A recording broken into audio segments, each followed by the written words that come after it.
So it looks like we're getting a third Star Wars Jedi game, at least that's according to the actor who plays Cal Kestis. Hey everyone, welcome back to the channel. Now let's take a look here at the headline from VGC. Cal Kestis actor confirms Star Wars Jedi 3 during Comic-Con panel.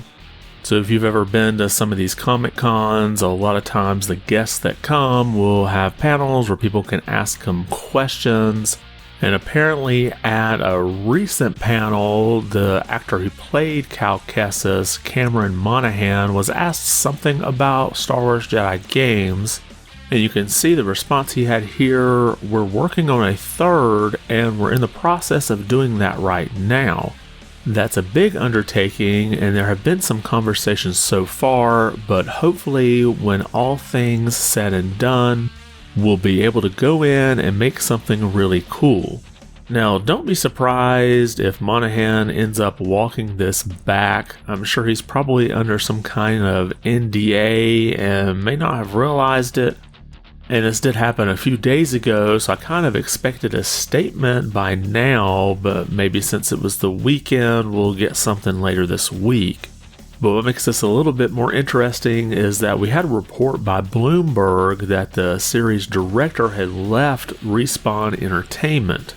So he could have left while they were in the process of getting Jedi 3 started.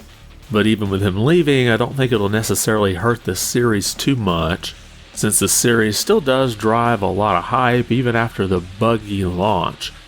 And I believe most of those issues were patched out with a patch I think that came last week, but it took 5 months after release to finally get to this point. Now I don't expect the third game in the series to release anytime soon. It was 3.5 years between the first two games, and then a lot of time was put into fixing Jedi Survivor, so we could be 3 or 4 years out before we see this sequel. So looking out 3 or 4 years, it could be one of the last games released on our current gen platforms. But let me know your thoughts below. Do you think they really are working on a Jedi 3 game? It seems pretty obvious. The first two have been successful. Why not continue it? And do you think we'll get some kind of clarification from the actor that sort of spilt the beans on this? Drop a comment below and let me know your thoughts. And if you liked the video, be sure to give it a thumbs up. And if you haven't subscribed yet, consider doing so. It really does help the channel out quite a bit. I want to thank you for watching and be good.